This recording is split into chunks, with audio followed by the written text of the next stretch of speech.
ทับตอนครูบาเพราะว่าวันนี้ครูบาได้มาพร้อมกับหมู่เฮานะครับ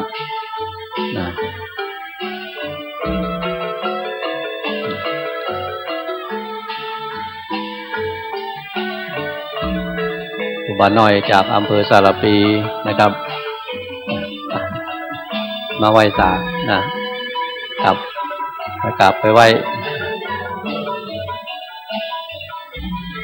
ศาลครับ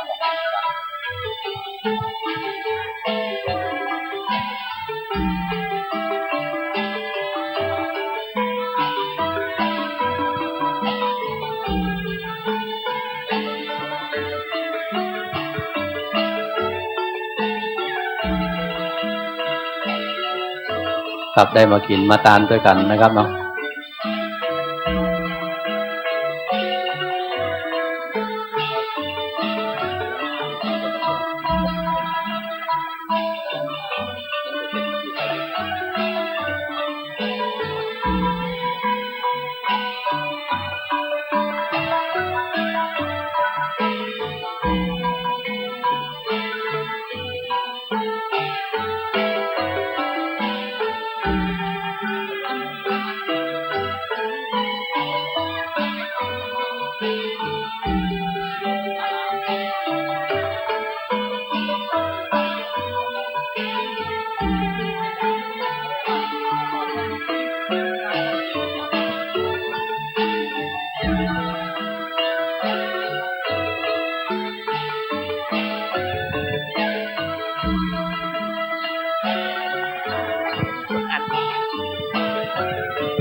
สำหรับเจ้าหน้าที่แสงสว่างขอแสงเพิ่ม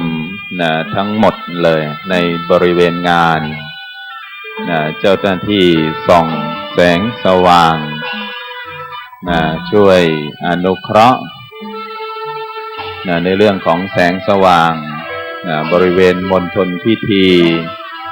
ณโอกาสนี้ขอกราบไหว้สาครูบาอาจารย์ทั้งหมดทั้งมวลที่มาถึงมณฑลพิธีบริเวณที่เรานี้จะได้ร่วมกันในการบำเพ็ญกุศลถวายแด่พระเดชพระคุณหลวงปู่ประเทศวิสุทธิคุณอดีตเจ้าคณะจังหวัดเชียงใหม่อดีตเจ้าวาดวัดบุพารามและก็ในโอกาสนี้บรรดาสาธุชนกำลังหลั่งไหลกันมาเลยจากจตุรทิศมายังวัดสวนดอกพระอารามหลวงของเราเพื่อที่จะร่วมงานในการบำเพ็ญกุศลกันในค่ำคืนนี้สำหรับกำหนดการที่ได้แจ้งไปในเบื้องต้นในค่ำคืนนี้ได้รับความเมตตายิ่งเลยจากพระเดชพระคุณหลวงพ่อพระวิสุทธิวงศาจารย์เจ้าคณะใหญ่หนเหนือวัดปากน้ำภาษีเจริญพระเดชพระคุณหลวงพ่อนั้นได้เมตตาบรรดาพุทธบริษัททั้งหลายชาวเชียงใหม่และใกล้เคียงโดยเฉพาะงานในการบำเพ็ญกุศลกันในค่ำคืนนี้พระเดชพระคุณหลวงพ่อนั้นได้เมตตามาเป็นองค์แสดงพระธรรมเทศนาในการบำเพ็ญกุศลแล้วก็ในโอกาสนี้บรรดาสาธุชนที่ได้เดินทางมาก็สามารถที่จะร่วมบุญก่อนในการร่วมบุญบางคนบางท่านอาจจะบอกว่าต้องมีปัจจัยเท่าไหร่จึงจะร่วมบุญได้ตามกำลังศรัทธานะโยมตามกำลังศรัทธาที่เราท่านทั้งหลายนั้นมีมากทำมากมีน้อยทำน้อยตามจิตเจตนาที่เราท่านทั้งหลายนั้นตั้งใจอย่าให้เดือดร้อนในการทำบุญสร้างกุศลแต่ละครั้งอย่าให้เดือดเนื้อร้อนใจถ้าเราไม่ได้เดือดเนื้อร้อนใจทำบุญสิ่งใดให้เกิดความสุขความสุขให้เกิดขึ้นกับในจิตในใจของเราความสุขให้เกิดขึ้นณคนรอบข้างในครอบครัวคุณพ่อมีความสุขคุณแม่มีความสุขตลอดจนถึงคุณลูกทั้งหลายก็มีความสุขอันเกิดจากต้นทุนบุญกุศลที่เราท่านทั้งหลายมาร่วมกันในการทำบุญเพื่ออุทิศซึ่งต้นทุนบุญกุศลให้แด่พระเดชพระคุณหลวงปู่อันเป็นบุคคลที่เรารักเคารพแล้วก็บูชาณโอกาสนี้ก็เจริญพรเชิญเพราะว่ามีโยมมาปรึกษาว่าเราเห็นผ้าไตรไม้มงคลหรือว่าฟืนอัดหลัวสำหรับในการพระราชทานเพลิงศพของพระเดชพระคุณหลวงปู่ต้องใช้ปัจจัยเท่าไหร่โยมถามณโอกาสนี้ก็ขอตอบเลยตามกำลังศรัทธาตามกำลังศรัทธาที่เรานี้นั้นมีอยู่มีมากทำมากมีน้อยทำน้อยตามจิตเจตนาตามศรัทธาที่เรานั้นได้ตั้งใจ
ขอประชาสัมพันธ์เพิ่มเติมบรรดาสาธุชนเห็นพรมแดงนะโยมนะพรมแดงนั้นขอสงวนไว้สำหรับ ผู้ที่ถอดรองเท้านะโยมนะ นะพรมแดงขอเมตตานิดหนึ่งนะเพราะว่าใช้ต้อนรับพระเถระมหาเถระนะที่จะขึ้นสู่นกหัสดีลิงนะโดยเฉพาะนะพระเดชพระคุณหลวงพ่อพระวิสุทธิวงศาจารย์นะเจ้าในส่วนของในการแสดงพระธรรมเทศนานะในค่ำคืนนี้นะบรรดาสาธุชนที่เดินผ่านไปผ่านมานะบริเวณพรมแดงนะพรมแดงนั้นขอเมตตานิดหนึ่งถอดรองเท้านะเพราะว่ากลัวจะเปื้อนนะเพราะว่ากลัวจะเปื้อนนะแต่ขอความเมตตานิดหนึ่งนะสำหรับบรรดาสาธุชนที่เดินผ่านไปผ่านมาอาจจะไม่เข้าใจว่าพรมแดงนี่คืออะไรปูไว้เพื่ออะไรนะก็ปูไว้เพื่อให้คณะครูบาอาจารย์พระเถระมหาเถระนะได้ย่างกายขึ้นไปสู่นู่นเลยสู่นกหัสดีลิงนะเบื้องบนนะสำหรับบรรดาสาธุชนทุกท่านนะที่เดินทางมาถึงมณฑลพิธีนะมีความประสงค์อยากจะร่วมบุญสร้างกุศลนะอยากจะสร้างซึ่งต้นทุนบุญกุศลอยากจะได้ร่วมบุญนะเพิ่มพูนในส่วนของต้นทุนบุญกุศลให้แด่ชีวิตของเรานะมาบูชานะในส่วนของผ้าไตรก็ดีนะในส่วนของฟืนนะครูบาอาจารย์ที่รับสายทานศรัทธาณขณะนี้นะก็เสียงเจยแจ้วอยู่นู่นเลยบริเวณลานโพต้อนรับสายทานศรัทธาจากคณะศรัทธาญาติโยมทุกท่านเลยนะไม่ได้เลือกว่าโยมท่านมาจากไหนใกล้หรือไกลนี่ไม่ได้เลือกเลยคุณโยมก็สามารถที่จะร่วมบุญสร้างกุศลนะคุณพระนะทั้งหมดทั้งมวลก็จะได้เมตตาอธิษฐานจิตพิจารณาผ้าบังสุกุลนะที่บรรดาพุทธบริษัททั้งหลายนั้นได้ร่วมบุญกันณโอกาสนี้ถือว่าเรานั้นก็มาเป็นเจ้าภาพร่วมนะในการเป็นเจ้าภาพร่วมณโอกาสนี้นั่นก็คือมาร่วมกันสร้างซึ่งต้นทุนบุญกุศลร่วมบุญด้วยกันมาร่วมกันในการสร้างซึ่งคุณงามความดีด้วยกันทั้งหมดเลยนี่แหละถือว่าเรานี้อยู่บนพื้นฐานของการมีส่วนร่วมในการน้อมจิตอุทิศซึ่งต้นทุนบุญกุศลให้แด่พระเดชพระคุณหลวงพ่อหรือว่าพระเดชพระคุณหลวงปู่พระเทพวิสุทธิคุณหรือว่าหลวงปู่ที่เรารักเคารพบูชาณโอกาสนี้ก็สามารถที่จะมาบูชาคุณของพระเดชพระคุณหลวงปู่ได้โดยการบูชาอย่างที่บอกไปในเบื้องต้นมีญาติโยมเกิดความสงสัยว่าบุญใหญ่ณขณะนี้ต้องใช้ปัจจัยเยอะนะมากระซิบบอกแม่ไม่กล้าเดินไปว่างั้นเห็นผ้าไตรเห็นผ้าบังสุกุลเห็นท่อนฟืนหลัวทั้งหมดนั้นน่าจะใช้ปัจจัยเยอะตามกำลังศรัทธานะโยมนะตามกำลังศรัทธาที่เราท่านทั้งหลายมีอยู่10 บาท20 บาทก็สามารถที่จะร่วมบุญได้เมื่อร่วมบุญในการบูชาผ้าไตรอันเป็นผ้าบังสุกุลท่อนฟืนอันเป็นไม้มงคลที่เราจะได้ร่วมกันในการพระราชทานเพลิงศพในการร่วมงานพระราชทานเพลิงเพื่อที่จะสลายสรีระร่างของพระเดชพระคุณหลวงปู่คืนสู่ธรรมชาติธรรมชาติของธาตุสี่ไม่ว่าจะเป็นดินเป็นน้ำเป็นไฟเป็นลมนี้กลับคืนสู่ธรรมชาติทั้งหมดและก็ณโอกาสนี้ถือว่าเป็นการแสดงความกตัญญูกตเวทิตาคุณบางครั้งเรานี้ได้เคยอุดหนุนได้รับความอุดหนุนได้รับความค้ำชูได้รับธรรมคำสอนจากพระเดชพระคุณหลวงปู่ก็มาระลึกนึกถึงระลึกนึกถึงว่าในครั้งหนึ่งคราใดนั้นเรานี้เคยพึ่งบุญพึ่งบารมีของพระเดชพระคุณหลวงปู่มาแต่ช้าแต่ไรละมีวันนี้ได้ก็เพราะว่าพระเดชพระคุณหลวงปู่นั้นได้ช่วยชี้แนะได้ส่งเสริมแนวทางสว่างไสวโดยเฉพาะในส่วนของหลักธรรมคำสอน ที่ให้กับเราท่านทั้งหลายนั้นได้มีหลักธรรมเป็นเครื่องชี้นำแห่งการดำเนินชีวิตนี่แหละถือว่าเราก็จะได้ถึงหลักชัยตามเป้าประสงค์ตามจุดมุ่งหมายที่เราท่านทั้งหลายนั้นได้ปรารถนาไว้ณโอกาสนี้ก็มาร่วมกันในการบูชาคุณของพระเดชพระคุณหลวงปู่กันค่ำคืนนี้ถือว่าเป็นค่ำคืนสุดท้ายในการบำเพ็ญกุศลถวายแด่พระเดชพระคุณหลวงปู่พระเทพวิสุทธิคุณหลวงปู่ที่เรารักเคารพบูชาในการสวดพระอภิธรรม7 คัมภีร์ในค่ำคืนนี้เป็นค่ำคืนสุดท้ายที่เรานี้จะได้ร่วมกันในการสั่งสมซึ่งคุณงามความดีนำต้นทุนบุญกุศลนี้อุทิศให้แด่พระเดชพระคุณหลวงปู่ของเราเป็นค่ำคืนสุดท้ายและก็ในค่ำคืนนี้ได้รับความเมตตายิ่งเลยจากพระเดชพระคุณหลวงพ่อพระวิสุทธิวงศาจารย์เจ้าคณะใหญ่หนเหนือพระเดชพระคุณหลวงพ่อนั้นได้เมตตายิ่งเลยวันนี้ได้มีโอกาสแสดงพระธรรมเทศนาแบบประยุกต์เป็นพระธรรมเทศนาฟังแล้วเกิดความเข้าใจทันทีเหมาะกับผู้ฟังเพราะว่าการอธิบายบรรยายหรือว่าการแสดงพระธรรมเทศนาแบบประยุกต์เข้ากับยุคสมัยคนไทยเรานี้ฟังปั๊บเข้าใจทันทีแต่ถ้าฟังในแบบของภาษาบาลีบางครั้งเข้าใจยากบางครั้งลำบากก็จะต้องไปแปลให้เกิดความเข้าอกเข้าใจเพราะว่าเรานั้นไม่ได้มีอุปนิสัยในการสั่งสมซึ่งภาษาบาลี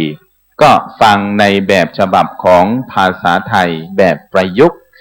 ที่พระเดชพระคุณหลวงพ่อนั้นจะได้นำธรรมคำสอนของ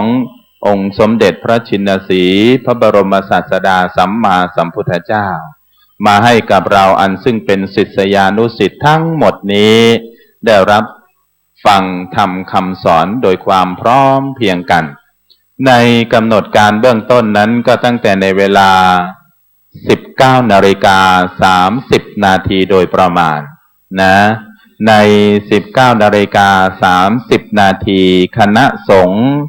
พร้อมด้วยศรัทธาสาธุชนทุกท่านนั้นจะมาพร้อมเพรียงกันณลานวัดลานบุญแห่งนี้แล้วก็ในค่ำคืนนี้อากาศจะเย็นสักนิดหนึ่งตามที่ได้บอกได้กล่าวไปในเบื้องต้น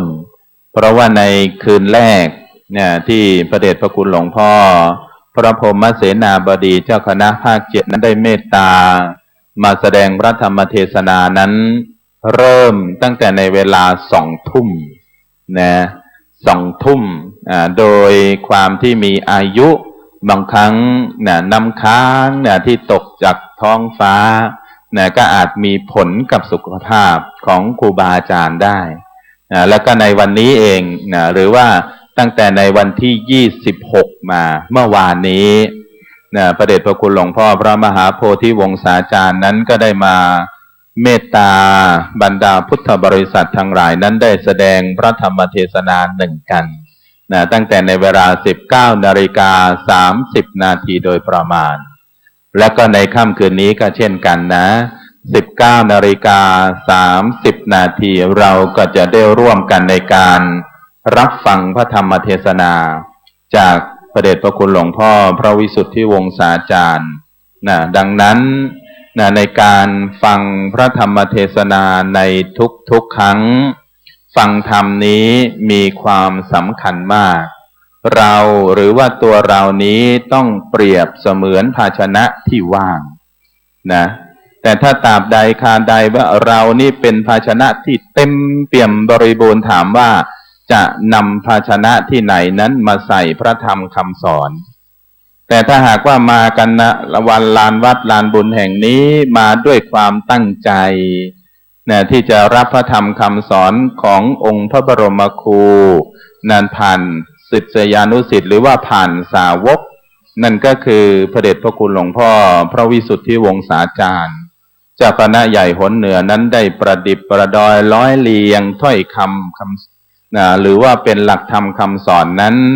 ฟังง่ายนะเราไม่ต้องเลือกนะไม่ต้องคัดสรรพระเดชพระคุณหลวงพ่อนั้นนำมาให้เราเสร็จสับเรียบร้อยนะแค่รับพระธรรมคำสอนนั้นมาใช้ในชีวิตมาใช้ในชีวิตประจำวันมาทำให้แสงสว่างเกิดขึ้นเพราะบางครั้งเนี่ยคิดอะไรไม่ออกหลักธรรมนั้นไม่ค่อยถึงหลักชัยเราก็ใช้หลักใจของเราเนี่ยแหละมาฟังธรรมมาฟังพระธรรมคำสอนด้วยเหตุนี้เองภาชนะที่ว่างต้องเกิดขึ้นจากตัวเราเราจะต้องทำตัวเองนั้นเป็นภาชนะที่ว่างมีค่าเหมือนดั่งภาชนะที่เป็นทองคำน้อมนำจิตนั้นรับพระธรรมคำสอนขององค์สมเด็จพระสินสีศาสดาสัมมาสัมพุทธเจ้าผ่านสาวกนั่นก็คือพระเดชพระคุณหลวงพ่อนี่แหละถือว่ามีความสำคัญยิ่งเลยอย่างเมื่อคืนที่ผ่านมาได้มีพระเดชพระคุณหลวงปู่พระพรหมมงคลหรือว่าหลวงปู่ทองของเรานั้นมาเป็นประธานในการบำเพ็ญกุศลถวายแด่พระเดชพระคุณหลวงปู่หรือว่าหลวงปู่กุศลเรียกง่ายๆและก็ในค่ำคืนนี้ก็คาดว่าคณะสงฆ์หมู่ใหญ่ในทุกอำเภอเมื่อคืนนี้ก็มากันหลายอำเภอด้วยกัน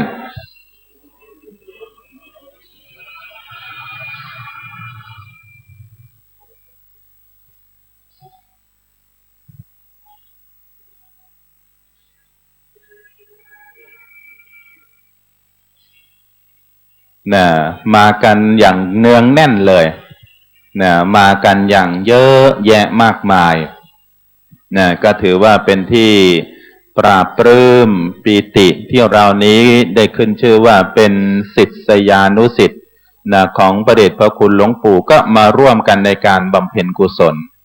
มาร่วมกันในการกระทำซึ่งคุณงามความดีให้เกิดขึ้นปรากฏขึ้นณมณฑลพิธีแห่งนี้นี่แหละถือว่าเป็นความสำคัญยิ่งเลยความสมัครสมานสามัคคีเป็นน้ำหนึ่งใจเดียวกันเนี่ยแหละถือว่าเป็นสิ่งสำคัญถ้าหากว่าในธุระนี้เราปล่อยเฉพาะท่านอาจารย์พระมหาดวงรัตน์หรือว่าปล่อยเฉพาะคนที่ดำเนินการก็คาดว่างานสำเร็จได้โดยยากแต่งานนี้เป็นงานของเราที่ได้ชื่อว่าเป็นศิษยานุศิษย์ทุกท่านเลยพร้อมจิตพร้อมใจหลั่งไหลกันมาจากจตุรทิศมารวมกันยังวัดสวนดอกพระอารามหลวงนี่แหละถือว่าความเป็นมงคลเกิดขึ้นแล้วความเป็นมงคลเกิดขึ้นณลานวัดลานบุญแห่งนี้และก็เรานั้นก็ได้มาระลึกนึกถึงคำสอนของพระเดชพระคุณหลวงปู่ที่เคยสั่งและก็เคยสอนเราตั้งแต่ในอดีตจนถึงณปัจจุบันนี้เราก็จะเห็นว่าถ้อยคำสอนนี้ทั้งหมดทั้งมวลที่หลวงปู่นั้นสอนเราหลวงปู่นี้จะเป็นคนแนะให้ลูกนั้นได้ทำหลวงปู่เป็นคนนำให้ลูกดูหลวงปู่นี้อยู่ให้ลูกเห็นนั่นก็คือลูกศิษย์เย็นให้ลูกศิษย์สัมผัสและก็สามารถที่จะกระจัดอุปสรรคปัญหานานาประการได้ทั้งหมดนี่แหละคือปฏิปทาความร่มเย็นที่จะมีขึ้นที่จะเกิดขึ้นในโอกาสนี้เห็นแวบๆแล้วโฆษกเสียงทอง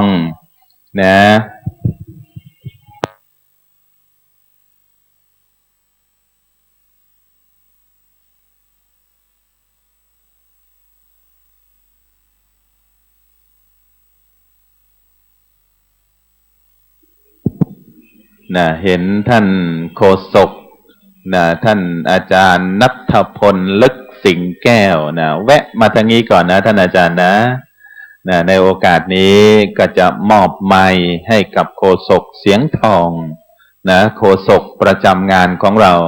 ท่านอาจารย์ณัฐพลลึกสิงแก้วไปที่ไหนต้องได้ยินตลอดเสียงนี้ในโอกาสนี้ก็เจริญพรเชิญท่านอาจารย์ได้พูดกับคณะศรัทธาสาธุชนทุกท่านได้ร่วมบุญกันในค่ำคืนนี้เจริญพรเชิญ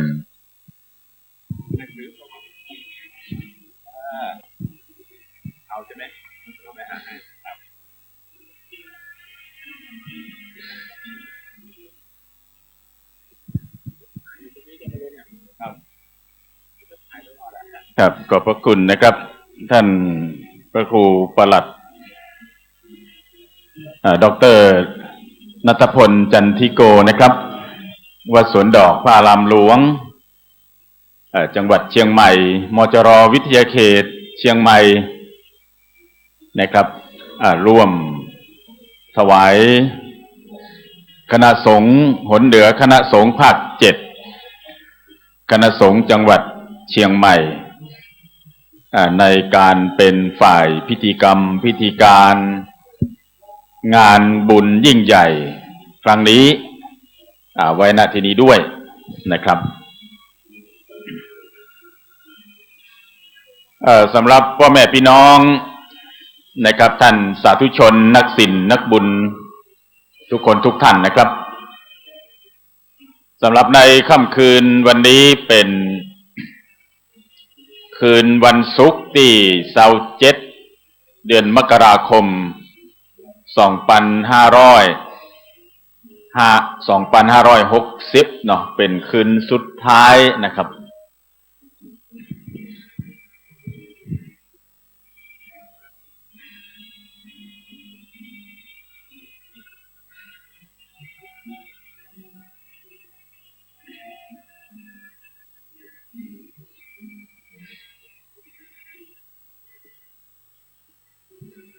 ซึ่งในขณะนี้ก็ได้ถ่ายทอดสดก็ติดสัญญาณ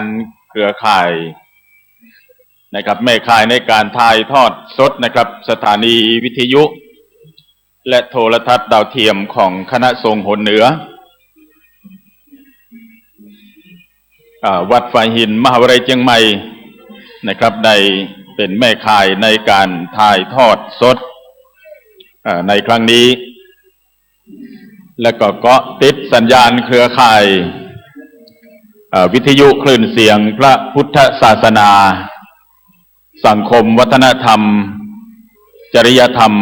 ของคณะสงฆ์หนเหนือคณะสงฆ์ภาค7คณะสงฆ์จังหวัดเชียงใหม่แถมหลายคลื่นนะครับตึงภาคเหนือภาคอีสานภาคกลางภาคใต้ภาคตะวันตกนะครับแล้วก็คลื่นนะครับวิทยุออนไลน์เนาะฟังอยู่ต่างประเทศอินเดียเนปาลสิงคโปร์มาเลเวียดนามกัมพูชาประเทศลาวหลวงพระบางเวียงจันทน์นะครับหลายตีหลายต่างเนาะที่เอิญทักทายกันมาในไลน์ใน Facebook แล้วก็แจ้งผลการรับฟังเนาะได้ร่วมทำบุญมามีญาติพี่น้องมีกัลยาณมิตรที่อยู่ในประเทศไทยก็ได้รับทราบข่าวสารตั้งใดก็หอมกลิ่นหอมตาลร่วมนะครับในครั้งนี้นะครับเพื่อน้อมอุทิศถวายดวงวิญญาณอันบริสุทธิ์เนาะในพระเดชพระคุณหลวงปู่พระเทพวิสุทธิคุณกุศลคันธวรมหาเถระณน่านนะครับอายุ91ปีพรรษา70วันนี้วันคืนสุดท้ายเลยเด้อพี่น้องเนอะภัยจะร่วมปูจาหลัวปูจาฟืนผ้าไตรบังสกุลผ้าบังสกุลนะครับติดต่อได้ที่โต๊ะคณะกรรมการนะครับฝ่าย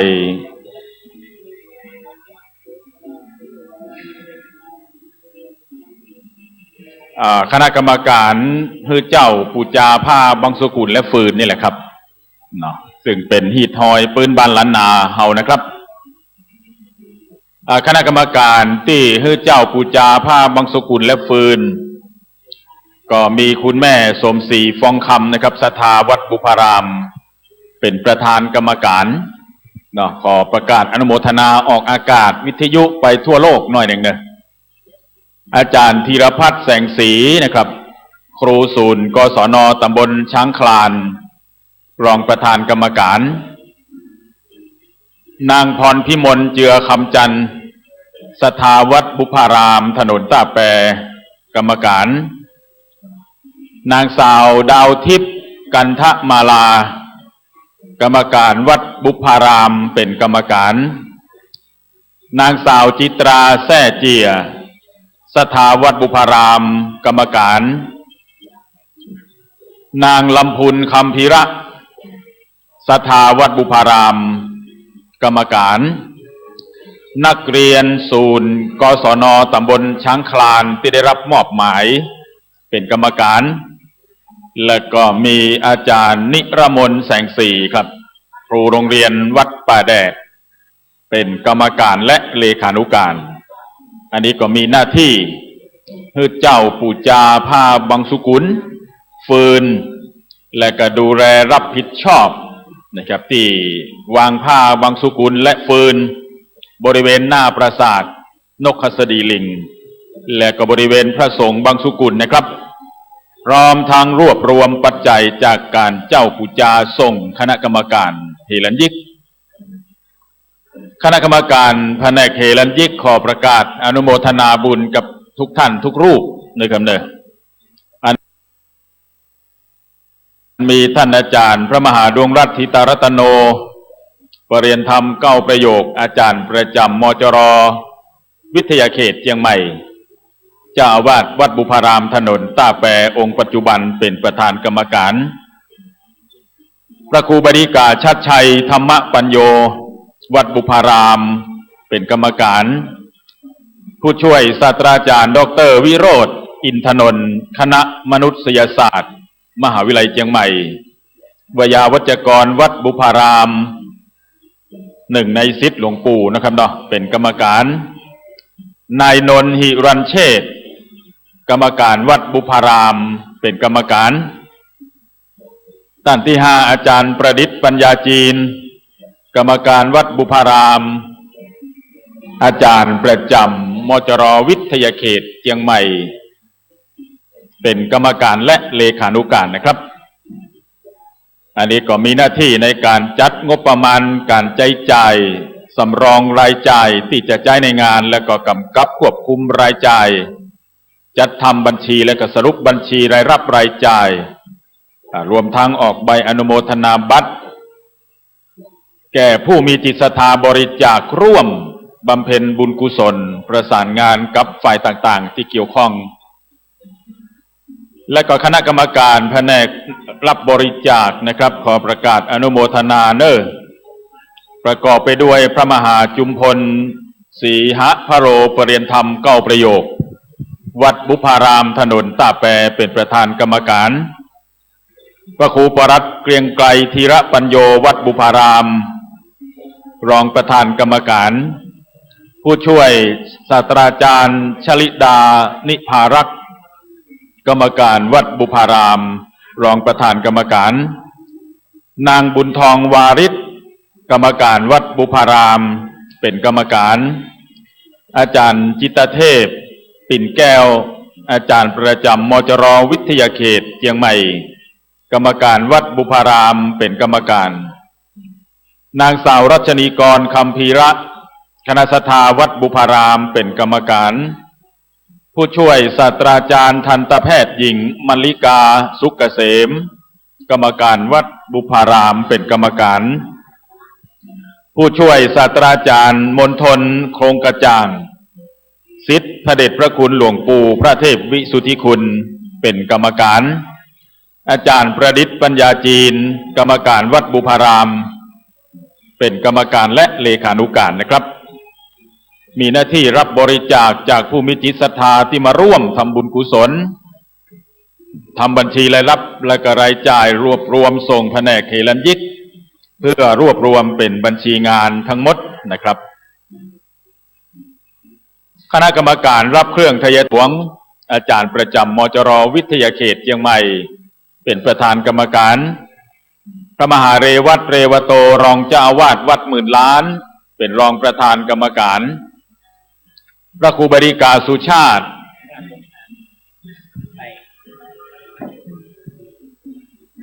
พระบดีกาสุชาติสัญญโตวัดสวนดอกพระอารามหลวงนะครับเป็นรองประธานกรรมการพระล้วนธนสาโลวัดบุพารามเป็นกรรมการและก็พระนิสิตมจร.สาขาบาลีนะครับที่ได้รับมอบหมายนะครับแล้วก็ วัดเจ็ดยอดเป็นกรรมการนะครับอันนี้ก็มีหน้าที่รับเครื่องทยทานที่หัววัดพระสงฆ์คณะศรัทธานำมาร่วมทำบุญและฮือปอนนะครับสำหรับในค่ำคืนวันนี้นะครับก็มีคณะสงฆ์นะครับเมื่อวันแรกคณะสงฆ์8อำเภอคืนที่2ตะวานี้คณะสงฆ์8อำเภอวันนี้คณะสงฆ์9อำเภอนะครับแล้วก็มีพระเดชพระคุณนะครับหลวงปู่ทองพระพรหมมงคลและก็พี่น้องนะครับชาวมหาวิทยาลัยราชภัฏเชียงใหม่เป็นเจ้าภาพใหญ่ในคืนสุดท้ายในวันนี้นะครับและก็มจร.วิทยาเขตเชียงใหม่ตัวนะครับร่วมเป็นเจ้าภาพในคืนสุดท้ายวันนี้ก็ขอประกาศอนุโมทนาโรงทานทุกๆโรงทานนะครับแต่เจ้าผมก็ได้ประกาศทางวิทยุ FM 96.0 เมกะเฮิรตซ์นะครับในช่วงตอนเมื่อเจ้าไปแล้วแล้วก็ถ่ายทอดสดทุกๆคลื่นในขณะนี้นะครับวันพรุ่งนี้ก็ FM 96ก็จะได้ก็สัญญาณเหมือนประจำกู้ค่ำกู้คืนนี่แหละครับได้ถ่ายทอดสดโรงทานก๋วยเตี๋ยวเพิ่มเติมนะครับโรงทานในตอนแมลงวันนี้นะครับโรงทานก๋วยเตี๋ยวผลไม้จากอปต.นะครับจางเผือกป่าตันทุกวัดในตำบลจางเผือกตำบลป่าตันนะครับทุกวัดร่วมกับวัดโชติกุลสุวรรณารามหมู่บุญและก็วัดช่างเคียนซึ่งมีพระครูสังฆรักษ์นัทพิพัฒน์นัทกโรหรือพระครูไก่พร้อมโดยพระสงฆ์องค์เนรพี่น้องศรัทธาของ2ตำบลนี่แหละครับช้างเผือกป่าตันหลวงพ่อเจ้าคณะตำบลช้างเผือกป่าตันก็นะครับพระครูพิพิธสุภการนะครับก็เป็นประธานพร้อมด้วยนะครับคณะสงฆ์ทั้ง2ตำบลทุกวัดทุกวานะครับหลวงพ่อพระครูพิสิทธิ์พิพิธการวัดกวงสิงห์เป็นประธานใหญ่ในการจัดลงทานในนามของคณะสงฆ์และก็อนุโมทนาคณะสงฆ์นะครับทุกตำบลของอำเภอเมืองเชียงใหม่รับเป็นเจ้าภาพโรงทานใหญ่หลายหมื่นชุดนี่ก็แล้วกันนะที่ผมประกาศประชาสัมพันธ์ไปถึงวันครับสำหรับคณะกรรมการแผนกพยาบาลนะครับขอประกาศอนุโมทนาผู้อำนวยการโรงพยาบาลมหาราชนครเชียงใหม่เป็นประธานกรรมการนะครับและก็แพทย์พยาบาลผู้ได้รับมอบหมายเป็นกรรมการอสม.ชุมชนสวนดอกเป็นกรรมการนะครับและก็นางบัวจันทร์ปัญโยใหญ่กรรมการวัดบุพาราม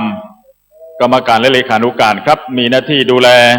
อำนวยความสะดวกด้านบริการสุขภาพแด่พระเถรานุเถระพระภิกษุสงฆ์องค์สามเณรและก็แขกผู้มีเกียรติทุกท่านที่มาร่วมงานนะครับและก็คณะกรรมการบันทึกภาพขอบพระคุณนะครับพระมหาวิทูลภูริเมธีปริยธรรม9ประโยควัดพระธาตุสีจอมทองวรวิหารเป็นประธานกรรมการพระครูสังฆรักษ์อำนาจธีระเมธีวัดพระสิงห์วรมหาวิหารเป็นรองประธานกรรมการนายศรีมูลแสนเมืองมามหาวิทยาลัยมหาจุฬาลงกรณราชวิทยาลัยวิทยาเขตเชียงใหม่ผู้สื่อข่าวหนังสือพิมพ์ไทยนิวนะครับรองประธานกรรมการและกรรมการนะครับมีหน้าที่บันทึกภาพในงานทั้งหมดเก็บข้อมูลนะครับทั้งหลายทั้งมวลอย่างเป็นระบบและถาวรนะครับซึ่งในขณะนี้นะครับพระเดชพระคุณพระราชวิสุทธิยานเจ้าคณะจังหวัดละปุนเชียงใหม่แม่ฮ่องสอนฝ่ายธรรมยุทธนะครับวัดป่าดาราพิรมพระรามหลวงอำเภอแม่ริมจังหวัดเชียงใหม่นะครับเดินทางมาถึงละ กล่าวกระผมข้าเจ้าทั้งหลายในนามของพี่น้องศรัทธาพ่อออกแม่ออกผู้ที่เคารพนับถือพี่น้องประชาชนโดยทั่วไปขอถวายการต้อนรับพระเดชพระคุณด้วยความเคารพอย่างสูงแถมคำรบหนึ่งนะครับซึ่งเมื่อคืนที่ผ่านมาวัดเจดีย์หลวงวรวิหารซึ่งนำโดยพระเดชพระคุณพระราชเจติยาจารย์เจ้าอาวาสวัดเจดีย์หลวงวรวิหารก็เป็นเจ้าภาพคณะที่11เมื่อตะคืนนี้นะครับคณะที่12ก็เมื่อตะคืนนี้ก็มีพระเดชพระคุณพระราชวิสุทธิยานเจ้าคณะจังหวัดเชียงใหม่ละปูนแม่ฮ่องสอนฝ่ายธรรมยุทธวัดป่าดาราพิรมพระรามหลวงอำเภอแม่ริมจังหวัดเชียงใหม่พร้อมโดยพี่น้องศรัทธาสาธุชนนักศีลนักบุญทั้งหลายของวัดป่าดาราพิรมก็ร่วมเป็นเจ้าภาพคณะเจ้าภาพใหญ่เมื่อคืนนี้คณะที่12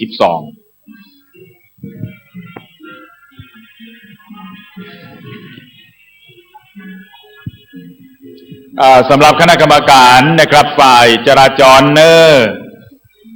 ขอบคุณทุกคนทุกท่านทุกนายนะครับอันมีผู้กำกับการตำรวจ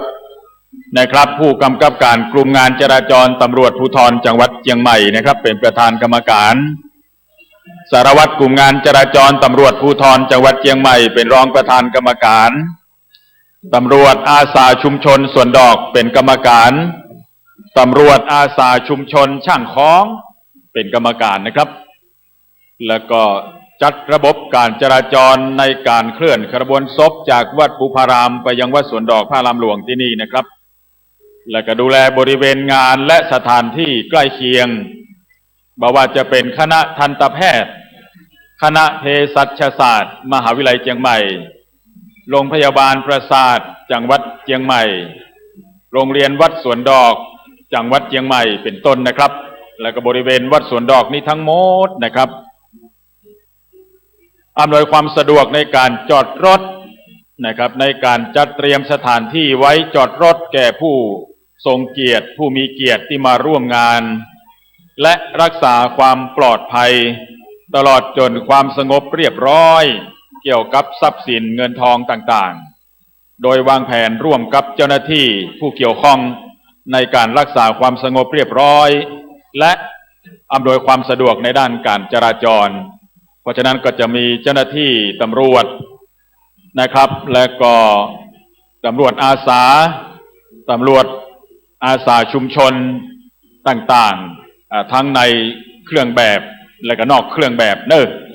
ช่วยอำนวยความสะดวกขอบคุณทุกท่านทุกนายนะครับพี่น้องประชาชนท่านใดนำรถยนต์เข้ามาบริเวณวัดสวนดอกแล้วก็เพิ่นจะได้แนะนำนะครับว่าจอดทางในพุ่นนี่เข้าซองง่ายออกง่ายกลับรถอย่างให้เรียบร้อยนี่แหละครับเนาะเพื่ออำนวยความสะดวกนะครับลงจากรถแล้วก็จะไปลืมกุญแจไว้ในรถเนาะจะไปเปิดหน้าต่างรถไว้นะครับอย่างหายตั้งใดก็มาแจ้งที่ผมนี่นะครับกองพิธีกลางนี่นะครับหรือติดต่อเจ้าหน้าที่ฝ่ายการจราจรได้ทุกนายเนาะเดี๋ยวเพื่อนก็จะมาแจ้งที่ผมนี่เลยนะครับช่วงนี้พ่อแม่พี่น้องพ่อออกศรัทธาผู้ที่เคารพนับถือทุกคนทุกท่านพระเดชพระคุณหลวงปู่ได้สนองงานในสถาบันชาติศาสนาพระมหากษัตริย์และประชาชนตลอดชีวิตของพระเดชพระคุณท่าน70-80 ปีนะครับแห่งความเป็นสมณเพศตึงพระสงฆ์องค์เนนนะครับพระคุณท่านเมื่อถึงแก่มรณภาพดับขันลงก็มีจตุปัจจัยในย่ามเพียง300 กว่าบาทเท่านั้นนะครับพระคุณท่านได้จตุปัจจัยที่ญาติโยมคณะสงฆ์บริจาคร่วมบุญกินทานกับพระเดชพระคุณมาก็เอาไปช่วยเหลือประชาชนสร้างห้างแปลงวัดวาอารามต่างๆโครงการสนองพระราชดำริองค์พระบาทสมเด็จพระเจ้าอยู่หัวภูมิพลอดุลยเดชรัชกาลที่9และสถาบันพระมหากษัตริย์มานมนานนะครับหลวงปู่จึงบ่มีทรัพย์สินเงินทองพี่น้องนะครับก็จึงเป็นแบบนะครับเป็นไอดอลเป็นแพทเทิร์นเนาะเป็นแม่แบบให้กับพระสงฆ์องค์เนนได้ทั่วโลกนะครับโดยเฉพาะประเทศไทยตอนนั้นเนาะพุทธเจ้าทรงตรัสเป็นหลักปฏิบัติเนาะให้กับพระภิกษุสงฆ์องค์สามเณรทรัพย์สมบัติของพระสงฆ์องค์เจ้าก็มีไตรจีวร มีอาหารและบิณฑบาตมีการประพฤติวัดปฏิบัติธรรมนะครับ อันนี้ก็ถือว่าเป็นทรัพย์สินทางอริยทรัพย์ภายในหลวงปู่จึงได้ปฏิบัตินะครับ อย่างเคร่งครัดมีก็ฉันไม่มีก็เฉยเลยหมดความกังวลนี่นะครับวลีเด็ดหลวงปู่นะครับมีก็ฉันไม่มีก็เฉยเลยหมดความกังวลไปเลยนะครับบ่มีความกังวลโอ้นะครับหลวงพ่อเจ้าคณะอำเภอใส่เหนือมาหลายตนหลายองค์เลยนะครับเนอะนะครับหลวงพ่อพระครูเจ้าคณะอำเภอเชียงดาวนะครับมาถึงละหลวงพ่อเจ้าคณะอำเภอฝางมาถึงแล้วเนอะนะครับพร้อมด้วยพระเถรานุเถระ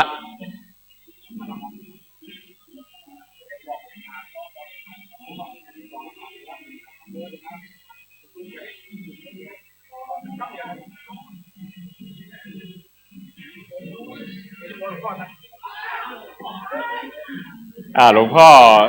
สายเหนือสายใต้นะครับเจ้าคณะอำเภอเจ้าคณะตำบลนี่แต่งแถวหน้านะครับเด้อกองเลขาอำเภอ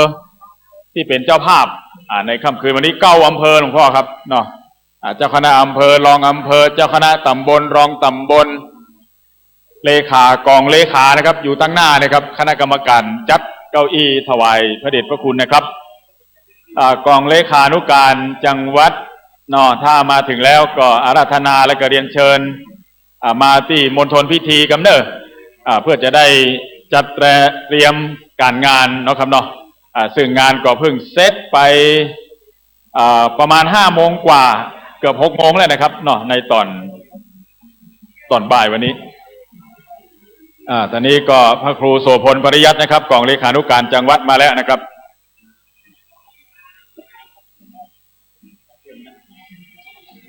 กองเลขาอำเภอกองเลขาจังหวัดเนี่ยมาช่วยไปรวบรวมมาอย่างต่างๆตรงมณฑลพิธีนะครับเหมือนตะคืนนั่นแหละนะครับพระครูสังฆลักษณ์ประจวบนะครับเนาะก็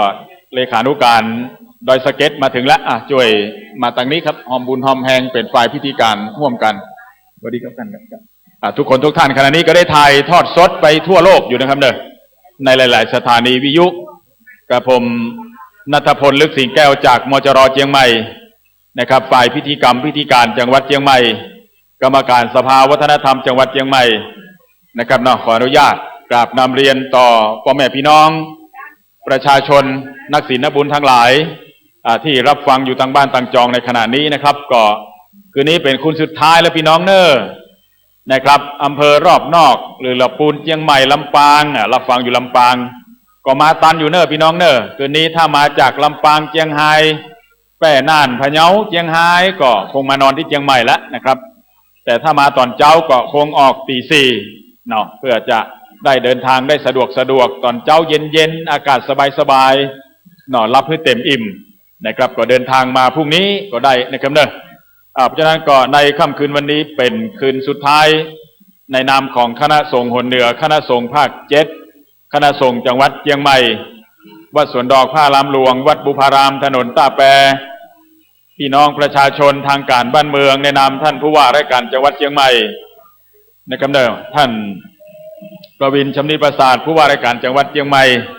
นะครับพร้อมด้วยข้าราชการทุกภาคส่วนนะครับทั้งหลายทั้งมวลขอถวายการต้อนรับพระเถรานุเถระทั้งหลายทั้งมวลพระสงฆ์องค์เนรจุตนจุองค์เนอ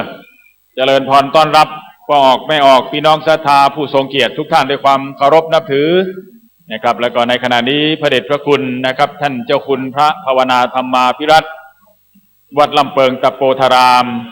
พร้อมด้วยศิษยานุศิษย์โยมเจ้าจุตนจุองค์นะครับแล้วก็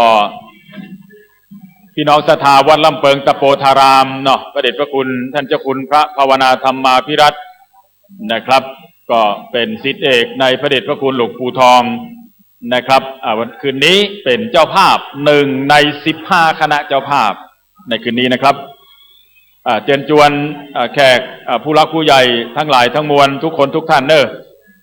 วันนี้นะครับเจ้าภาพเนาะเจ้าภาพ15เจ้าภาพนะครับเนี่ยเจ้าภาพคืนวันที่27 มกราคมคืนสุดท้ายนะครับ ครูบาอาจารย์ผู้ใหญ่เฮามานักมาหลายแล้วนะครับพระเดชพระคุณนะครับเป็นเจ้าภาพคณะที่หนึ่งเนาะพระเดชพระคุณหลวงปู่ทองครับพระเดชพระคุณพระพรหมมงคลรองสมเด็จพระราชาคณะที่ปรึกษาเจ้าคณะภาค7วัดพระธาตุสีจอมทองวรวิหารอำเภอจอมทองจังหวัดเชียงใหม่พร้อมด้วยศิษยานุศิษย์โยมเจ้าฝ่ายพระสงฆ์องค์เนนพี่น้องศรัทธาสีจอมทองทุกคนทุกท่านนะครับร่วมเป็นเจ้าภาพพร้อมด้วยวัดลำเปิงตะโปธารามในพระเดชพระคุณนะครับพระภาวนาธรรมาภิรัตน์นะครับวัดลำเปิงตะโปธารามพี่น้องศรัทธาวัดลำเปิงตะโปธารามทุกคนทุกท่านนะครับร่วมเป็นเจ้าภาพคณะใหญ่คณะที่หนึ่งคณะที่สองมหาวิทยาลัยราชภัฏเชียงใหม่นะครับนำโดยรองศาสตราจารย์ดร.ประพันธ์ธรรมชัยอธิการบดีมหาวิทยาลัยราชภัฏเชียงใหม่สภามหาวิทยาลัยราชภัฏเชียงใหม่นะครับทั้งหลายทั้งมวลครูบาอาจารย์บัณฑิตศิษย์เก่านักศึกษาระดับป.ตรีโทเอกเนาะขณะนี้ก็ครูบาอาจารย์ผู้ใหญ่นะครับรองศาสตราจารย์วันวดีมาลำพองและผู้หลักผู้ใหญ่ทั้งหลายทั้งมวลครับเดินทางมาถึงที่นี่นะครับที่มณฑลพิธีวัดสวนดอกพระรามหลวงแล้วนะครับอันนี้ก็เป็นคณะที่สองนะครับคณะที่สามพระเดชพระคุณพระเทพสิงหวราจารย์รองเจ้าคณะจังหวัดเชียงใหม่พร้อมด้วยคณะพระภิกษุสงฆ์องค์สามเณรวัดพระสิงห์วรมหาวิหารนะครับพี่น้องศรัทธาทั้งหลายร่วมเป็นเจ้าภาพต่อจากนั้นก็มีคณะสงฆ์อำเภอฮอดชมรมกำนันพ่อหลวงบ้านอำเภอฮอดคณะสงฆ์อำเภอดอยเต่าคณะสงฆ์อำเภออมก๋อยคณะสงฆ์อำเภอแม่แจ่มคณะสงฆ์อำเภอกัลยาณิวัฒนาคณะสงฆ์อำเภอฝางคณะสงฆ์อำเภอแม่อายคณะสงฆ์อำเภอชัยปราการคณะสงฆ์อำเภอเวียงแหงคณะสงฆ์อำเภอเจียงดาวนะครับร่วมเป็นเจ้าภาพพร้อมด้วยพ่อหลวงบ้านพ่อกำนันพี่น้องประชาชนทุกหลังคาเรือนของแต่ละอำเภอที่ผมกราบนำเรียนมาเลยครับเมื่อกองเลขาของแต่ละอำเภอมาถึงแล้วนะครับก็มาแจ้งที่กองอำนวยการที่ผมนี่เนอะกองเลขาจังหวัดอยู่ตรงนี้นะครับเพื่อจะได้ประสานงานกันถูกครับแล้วก็เจ้าภาพคณะที่13มหาวิทยาลัยมหาจุฬาลงกรณราชวิทยาลัยวิทยาเขตเชียงใหม่นะครับพร้อมด้วยสมาคมศิษย์เก่ามจร.ภาคเหนือสมาคมศิษย์เก่ามจร.จังหวัดเชียงใหม่พร้อมด้วยนิสิตระดับป.ตรีโทเอกมวลนิสิตทุกระดับชั้นนะครับร่วมเป็นเจ้าภาพใหญ่พร้อมด้วยครูบาอาจารย์จุตนจุองค์ทุกคนทุกท่านนะครับคณะที่14นะครับท่านพลตรีอินทรัตน์ยอดบางเตยซึ่งเป็นลูกศิษย์ในพระเดชพระคุณหลวงปู่นะครับพระเทพวิสุทธิคุณและก็คุณนายบุษบายอดบางเตยนายกสมาคมยกน้ำหนักแห่งประเทศไทยพร้อมครอบครัวญาติพี่น้องลูกหลานกัลยาณมิตรทุกท่านร่วมเป็นเจ้าภาพคณะที่14นะครับแล้วก็คณะที่15นะครับมีคณะของท่านอาจารย์ดร.อมรบุญชัยนิชกุลนะครับพร้อมครอบครัวญาติพี่น้องลูกหลานทุกคนทุกท่านร่วมเป็นเจ้าภาพคณะใหญ่คณะที่15วันนี้แจ้งเบื้องต้นก่อนเนอะ15คณะเจ้าภาพใหญ่เพราะนั้นก็พี่น้องประชาชนในอำเภอเมืองเชียงใหม่ก็ดีฮอดก็ดีดอยเต่าก็ดีอมก๋อยก็ดีแม่แจ่มก็ดีกัลยาณิวัฒนาก็ดีเมืองฝางก็ดีแม่อายก็ดีชัยปราการก็ดีเวียงแหงก็ดีเจียงดาวก็ดีวันนี้ทุกหลังคาเรือนเจ้าอาวาสทุกวัดเนี่ยครับใน9อำเภอนี่มาหมดนะครับจึงกราบนำเรียนทุกท่านแล้วก็รายงานพี่น้องประชาชนออกอากาศสดๆในขณะนี้นะครับ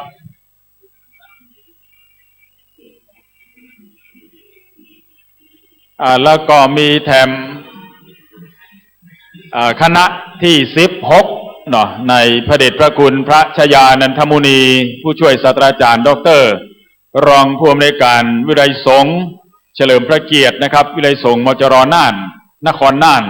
เฉลิมพระเกียรติสมเด็จพระเทพนะครับพร้อมลูกหลานราชสกุลณน่านเป็นเจ้าภาพคณะที่16นะครับร่วมเป็นเจ้าภาพแล้วก็ตั้งมจร.ตอนนี้นะครับท่านอาจารย์ปันนัทเทพผู้ช่วยที่การบดีฝ่ายกิจการทั่วไปนะครับในนามผู้บริหารคณาจารย์เจ้าหน้าที่เดินทางมาถึงแล้วครับเป็นเจ้าภาพคณะที่13นะครับผอ.วิทยามาราวันนะครับเนาะเป็นผอ.ส่วนงานของวิทยาเขตเชียงใหม่พร้อมครอบครัวลูกตาลพี่น้องนะครับมาร่วมเป็นเจ้าภาพร่วมกับมจร.เชียงใหม่อาราธนาครูบาอาจารย์เจ้าคณะอำเภอรองอำเภอเจ้าคณะตำบลรองเจ้าคณะตำบลกองเลขาอำเภอ9อำเภอและก็เจ้าภาพใหญ่ตั้งด้านหน้าตรงนี้นะครับเนาะฝ่ายพระสงฆ์นะครับด้านหน้าที่ประกอบพิธีสวดพระพิธรรมเนี่ยครับตรงนี้นะครับส่วนแขกผู้รักผู้ใหญ่พี่น้องสาธุชนตั้งเต็นท์ขวามือของท่านผู้รักผู้ใหญ่ทุกท่านนะครับเมื่อเดินทางมาถึงแล้วจะหอมบุญกินตาลกับพระเดชพระคุณหลวงปู่และคณะสงฆ์นะครับก็เชิญจวนนะครับมีปู่จาหลัวปู่จาฟืนนี่แหละครับที่ผมอ่านรายนามคณะกรรมการและผู้ที่ช่วยอำนวยความสะดวกดูแลทางด้านเต็นท์ประลำผ่านเต็นท์ทางด้านทิศเหนือนะครับก็ปู่จาตามจิตศรัทธาครับพระเดชพระคุณหลวงปู่แม้จะถือกำเนิดเกิดมาในตระกูลสูงราชสกุลน่านนะครับแต่ว่าพระเดชพระคุณเมื่อถึงแก่มรณภาพนะครับก็มีสตุ้งสตางค์บนักบลาย300 กว่าบาทพระเดชพระคุณสร้างห้างแปลงร่วมกับคณะสงฆ์และทางการบ้านเมืองสนองงานในพระเดชพระคุณสถาบันชาติศาสนาพระมหากษัตริย์โครงการทุกๆโครงการนะครับบอกว่าจะเป็นด้านการเกษตรพืชสวนครัวรั้วกินได้บอกว่าจะเป็นโครงการอันเนื่องมาจากพระราชดำริเศรษฐกิจพอเพียงโครงการหมู่บ้านแผ่นดินธรรมแผ่นดินทองหรืออื่นๆนะครับพระเดชพระคุณเป็นวิทยากรคือกองทัพภาคที่3กองทัพบกกองทัพเรือกองทัพอากาศแล้วก็สำนักงานตำรวจแห่งชาติองค์กรการศึกษาสถาบันการศึกษาคณะสงฆ์มานมนานนะครับถ้าอ่านในประวัติหลวงปู่เนี่ยหลวงปู่ก็สมัยนั้นก็เรียกว่าทันสมัยสุดๆในเรื่องของสื่อที่หลวงปู่ได้นำเสนอบอกว่าจะเป็นประเดี๋ยวนี้เราบุคคลได้ใจกันเครื่องฉายโอเวอร์เฮดนะโอเวอร์ก็คือสูงขึ้นไปเฮดศีรษะเครื่องฉายข้ามศีรษะเนี่ยหลวงปู่ใจในยุคสมัยนั้นนะครับแล้วก็สไลด์สไลด์นี่หลวงปู่ก็ใจนะครับเป็นวิทยากรเนี่ยปัจจุบันนี่มันเป็นยุคดิจิตอลไอทีไปหมดนะครับสมัยนั้นนี่ถ้ามีโอเวอร์เฮดมีสไลด์นี่ก็สุดยอดแล้วนะครับหลวงปู่ก็ถือว่าเป็นคนทันสมัยก็แล้วกันนะอู้กำมันกำเมืองเขานะครับภัยจะหอมบุญกินตาลเจอพี่น้องนะครับทางด้านปลำผ่ามเต็นทางด้านทิศเหนือปราสาทนกหัสดิลิงนี้นะครับเจิญพ่อออกแม่ออกพี่น้องศรัทธานักบุญทั้งในและต่างประเทศผู้ที่เป็นไกด์ของนักท่องเที่ยวชาวต่างประเทศบางอย่างเป็นอาจจะอยากทำบุญก็ได้ก็ขอไกด์ทุกท่านได้แนะนำนะครับงานนี้เป็นงานที่มีเกียรติสมพระเกียรติยศในสถาบันพระมหากษัตริย์และในฐานันดรสมณะฐานันดรศักดิ์ที่พระเดชพระคุณได้รับพระราชทานโปรดเกล้าแต่งตั้งนะครับเป็นพระราชาคณะชั้นเทพนะครับในสถาบันพระมหากษัตริย์เจ้านะครับเพราะฉะนั้นก็ใครจะร่วมบุญกินตาลกับพระเดชพระคุณหลวงปู่ร่วมกับคณะสงฆ์จังหวัดเชียงใหม่คณะสงฆ์ภาค7คณะสงฆ์หนเหนือคณะสงฆ์แห่งประเทศไทยกราบเรียนเชิญทุกคนทุกท่านครับตามจิตศรัทธาพี่น้องนะครับมีบาท2 บาท5 บาท10 บาทได้ทั้งนั้นนะครับเพราะว่าเงินล้านเงินแสนก็มาจากเงิน25-50เงินบาทนี่แหละครับกว่าจะถึงล้านบาทได้ก็มาจาก25-50นะครับ ก็ต้องนับไปก่อนแล้วเนาะได้25ได้50 สตางค์ได้1 บาท2 บาทนับไปเรื่อยจนแสนล้านพันล้านก็คือมาจากเหรียญแดงๆนี่แหละครับนะใครจะหอมบุญกินตาลเจอเนอะพี่น้องเนอะคณะกรรมการตึงฝ่ายพระสงฆ์ตึงคารวะญาติโยมกรรมการผู้ใหญ่ทั้งนั้นนะครับช่วยอยู่ตั้งพุ่นเนาะพร้อมด้วยมวลนิสิตทุกคณะของมจร.เชียงใหม่เฮานะครับเนาะตึงหลักสูตรปตรีโทเอกบัณฑิตศิษย์เก่าทั้งหลายทั้งมวลนะครับร่วมเป็นเจ้าหน้าที่ปฏิบัติหน้าที่กันทุกคนทุกท่านด้วยความขมักเขม้นขยันขันแข็งทุกฝ่ายขอบคุณมหาวิทยาลัยเชียงใหม่นะครับเนาะที่อนุเคราะห์หลายครั้งคราและกับครั้งนี้ตัวนะครับบอกว่าจะเป็นสถานที่หรืออื่นๆนะครับโรงเรียนสถาบันการศึกษาวัดวาอารามเจ้าปี่นายน้องนะครับพระสงฆ์องค์เนนจุตนจุองค์เนอนะครับที่โปรดเมตตาคุณนาเนาะต่อพี่น้องศรัทธาประชาชนนักศีลนักบุญทั้งหลายพี่น้องประชาชนเขาก็มีหน้าที่เนาะที่จะต้องปฏิบัติเนาะตามหลักในพระพุทธศาสนาของเราจำศีลกินทานภาวนาไปใจเนอพี่น้องนะครับเราก็จะบ่ได้ตกทุกข์ได้ยากมีความวุฒิจำเริญในวิถีชีวิตตื่นก็เป็นสุขรับก็เป็นสุขเทวบุตรเทวดาคุ้มครองรักษาบุญกินบุญตาลปกปักรักษาเนื่องในเทศกาลตรุษจีนก็สินเจียยูอีสินนี่หวดไส้เฮงเฮงรวยรวยเฮงเฮงทุกคนทุกท่านเนอะนะครับในช่วงนี้นะครับเพราะฉะนั้นก็ช่วงนี้ก็ถ่ายทอดสดออกอากาศอยู่เนาะอุจาพี่น้องที่อยู่ใกล้เรือนเคียงอำเภอต่างๆนะครับที่รับชมรับฟังอยู่ในขณะนี้นะครับทั่วโลกนะครับเนอะก็ถ้าท่านอยู่ทางบ้านเมื่อเข้าพิธีการนะครับก็ทุกท่านเนาะก็ยกมือประนมมือ10 นิ้วไหว้พระฮับ4เนี่ยอย่างพร้อมกันเนอะพี่น้องเนอะที่อยู่ทางบ้านต่างจองทุกคนทุกท่านนะครับบอกว่าจะอยู่อำเภออย่างก็ตามประเทศอย่างก็ตามจังหวัดอย่างก็ตามวัดวาอารามห้างสรรพสินค้าร้านสะดวกซื้อมือถือหรือในรถเนาะฟังกันอยู่ในขณะนี้นะครับก็เป็นบรรยากาศสดๆนะครับจากมณฑลพิธีเมนควงเนาะควงเมนหลวงนะครับวัดสวนดอกพระอารามหลวงที่นี่นะครับซึ่งเมนปราสาทนกหัสดิลิงอันวิจิตรพิสดารเนาะที่จะนำสรีระร่างทิพย์ดวงวิญญาณทิพย์ของพระเดชพระคุณหลวงปู่ข้ามโอคะสงสารนะครับไปสู่สุคติสวงสวรรค์สู่ห้องอมตะมหาเนรปานนะครับตามกรรมปรารถนาของศิษยานุศิษย์โยมเจ้าพี่น้องศรัทธานักศีลนักบุญทั้งหลายทุกคนทุกท่านเนอนะครับซึ่งในขณะนี้ท่านพลตรีอินทรัตน์ยอดบางเตยนะครับเจ้าภาพคณะที่14นี่แหละครับเจ้าภาพใหญ่คณะที่14ซึ่งเป็นลูกศิษย์ลูกหาในพระเดชพระคุณหลวงปู่มาเมินนานนะครับร่วมในการก่อสร้างห้างแปลง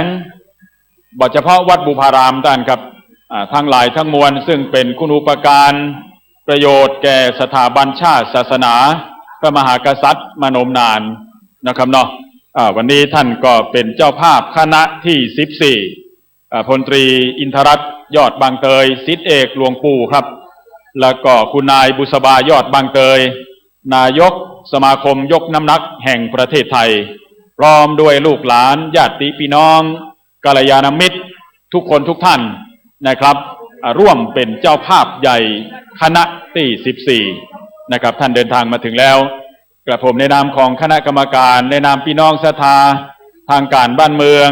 คณะสงฆ์ทั้งปวงนะครับก็ขอเจริญพรต้อนรับผู้หลักผู้ใหญ่ของเรานะครับ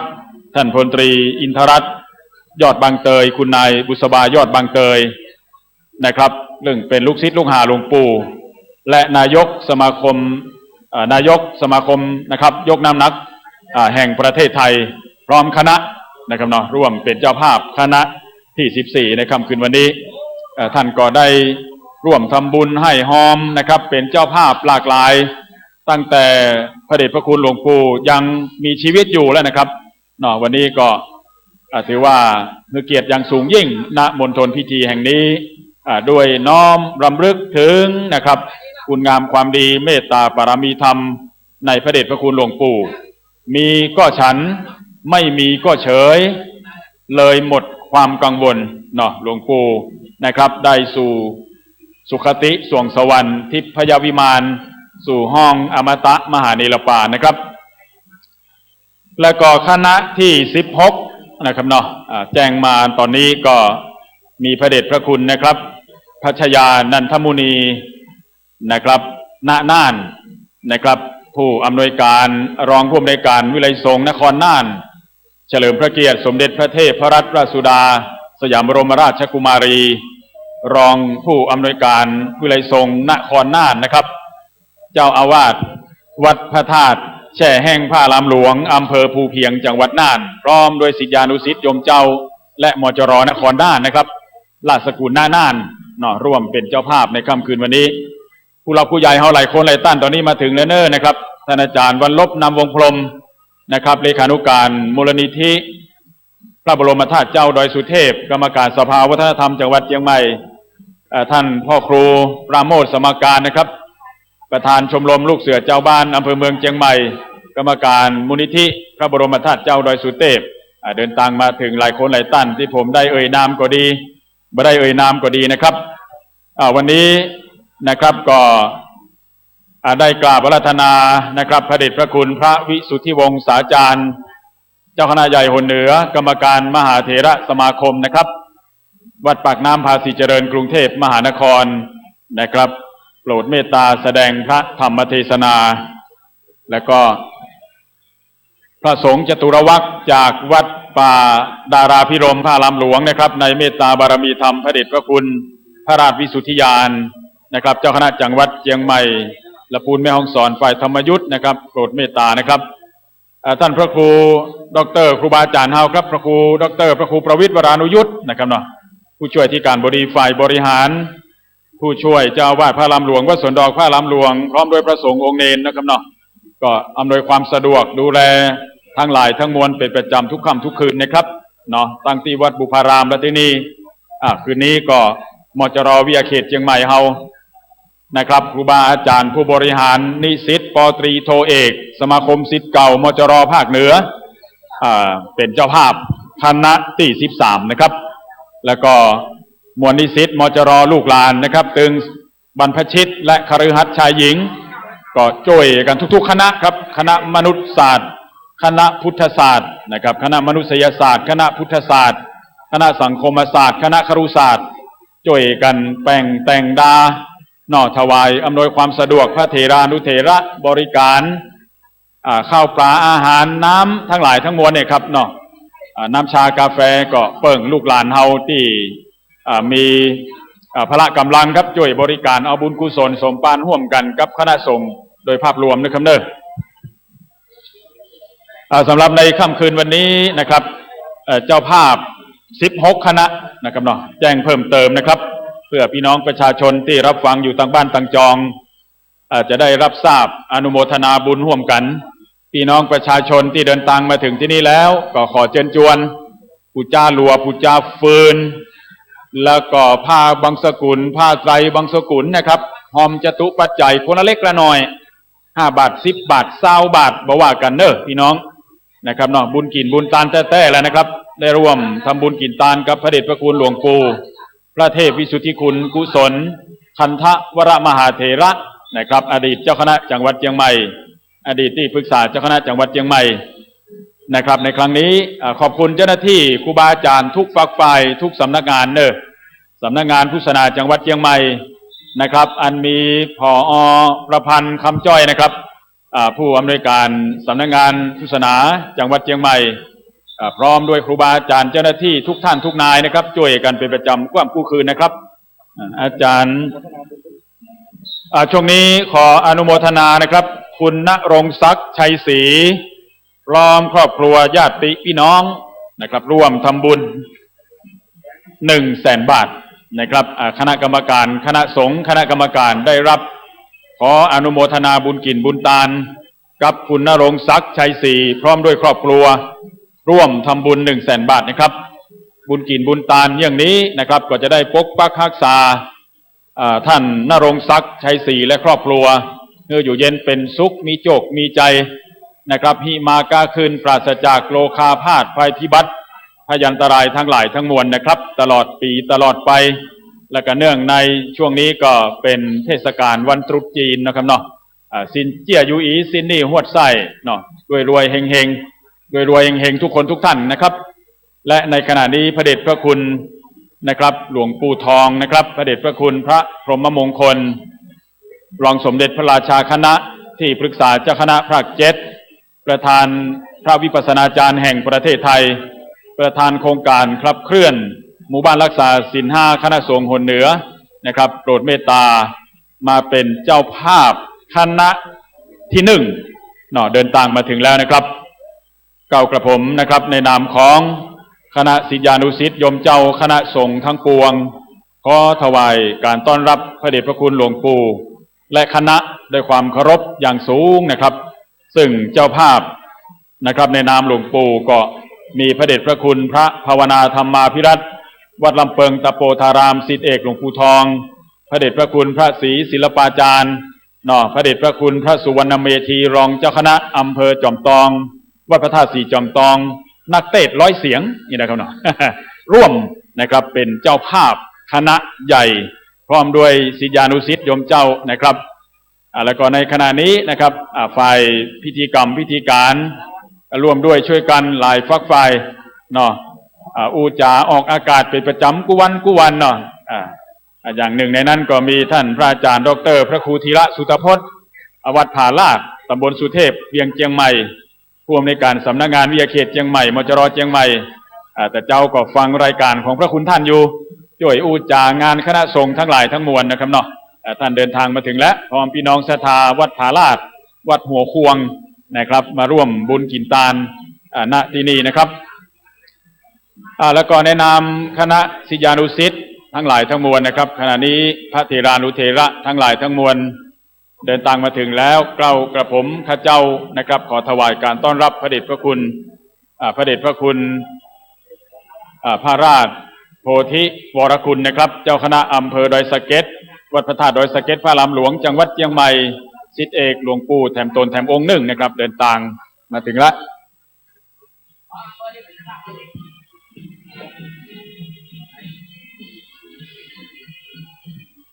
ซึ่งพระเถรานุเถระทั้งหลายทั้งมวล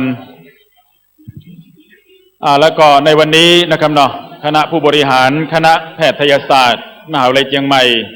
นะครับก็มาร่วมพิธีในค่ำคืนวันนี้นะครับบอกว่าจะเป็นรองศาสตราจารย์นายแพทย์ธนูหินทองรักษาการคณบดีคณะแพทยศาสตร์มหาวิทยาลัยเชียงใหม่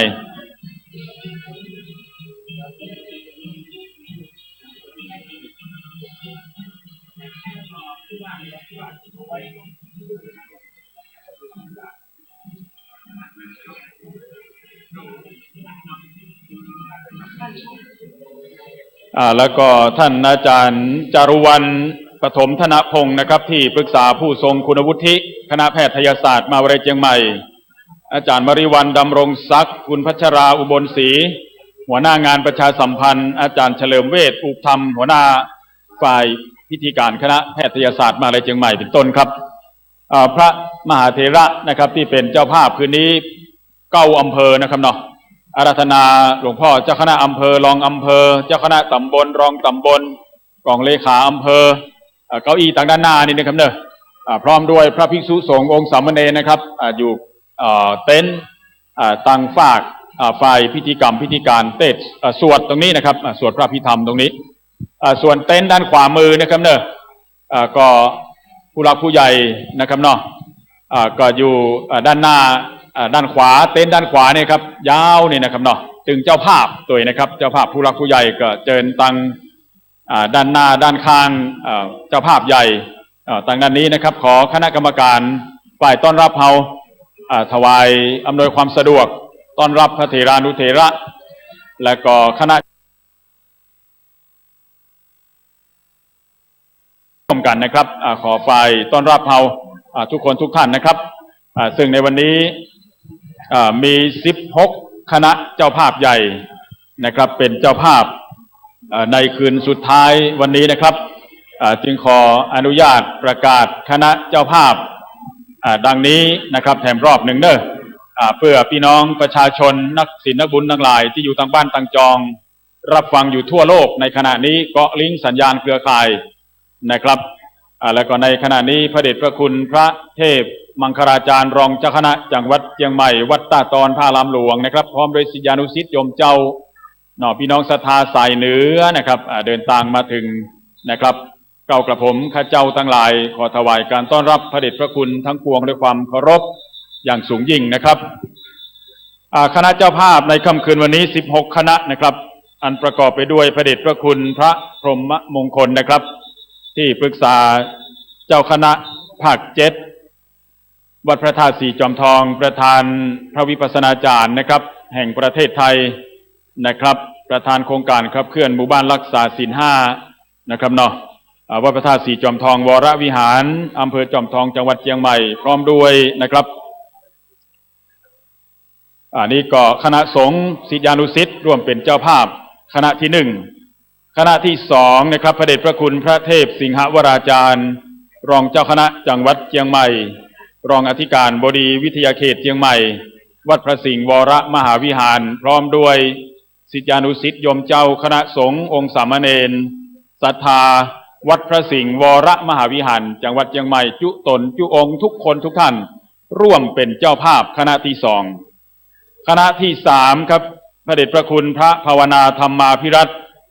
พร้อมด้วยคณะสงฆ์องค์สามเณรพี่น้องศรัทธาวัดลำเปิงตะโปธารามทุกคนทุกท่านนะครับร่วมเป็นเจ้าภาพคณะที่3คณะที่4คณะสงฆ์อำเภอฮอดพร้อมด้วยพี่น้องประชาชนอำเภอฮอดทุกหลังคาเรือนชมรมกำนันป้อหลวงบ้านอำเภอฮอดนะครับทุกหมู่บ้านนะครับนำโดยหลวงพ่อพระครูวรยานมงคลเจ้าคณะอำเภอฮอดคณะที่5คณะสงฆ์อำเภอดอยเต่านะครับพร้อมด้วยชมรมกำนันป้อหลวงบ้านอำเภอดอยเต่าพี่น้องประชาชนอำเภอดอยเต่าทุกหลังคาเรือนนะครับเจ้าอาวาสทุกวัดนะครับเจ้าคณะตำบลรองตำบลทุกตำบลของดอยเต่าเมืองฮอดนำโดยหลวงพ่อพระครูสุจิตธรรมสารเจ้าคณะอำเภอดอยเต่านะครับคณะสงฆ์อำเภออมก๋อยนะครับน้องพร้อมด้วยชมรมกำนันป้อหลวงบ้านข้าราชการทหารตำรวจพี่น้องประชาชนเจ้าอำเภออมก๋อยทุกหลังคาเรือนครับนำโดยหลวงพ่อพระครูสุนทรวิพาสเจ้าคณะอำเภออมก๋อยครับร่วมเป็นเจ้าภาพคณะที่6คณะที่7นะครับคณะสงฆ์อำเภอแม่แจ่มนะครับนำโดยหลวงพ่อพระครูยานกิติคุณเจ้าคณะอำเภอแม่แจ่มพร้อมด้วยชมรมกำนันผู้ใหญ่บ้านสำนักงานปกครองอำเภอแม่แจ่มอมก๋อยดอยเต่าฮอดพี่น้องประชาชนทุกหลังคาเรือนของอำเภอแม่แจ่มร่วมเป็นเจ้าภาพคณะที่7คณะที่8ครับคณะสงฆ์อำเภอกัลยาณิวัฒนาพร้อมด้วยทางการบ้านเมืองพี่น้องประชาชนอำเภอกัลยาณิวัฒนานะครับทุกหลังคาเรือนนะครับนำโดยพระเดชพระคุณพระวิมลมุนีเจ้าคณะอำเภอกัลยาณิวัฒนานะครับคณะที่9นะครับคณะสงฆ์อำเภอฝางนะครับซึ่งนำโดยหลวงพ่อดร.พระครูสุจิตตานุรักษ์เจ้าคณะอำเภอฝางพร้อมด้วยพระเถรานุเถระนะครับพี่น้องประชาชนทุกหลังคาเรือนเจ้าอาวาสทุกวัดของอำเภอฝางนะครับคณะที่10นะครับคณะสงฆ์อำเภอแม่อาย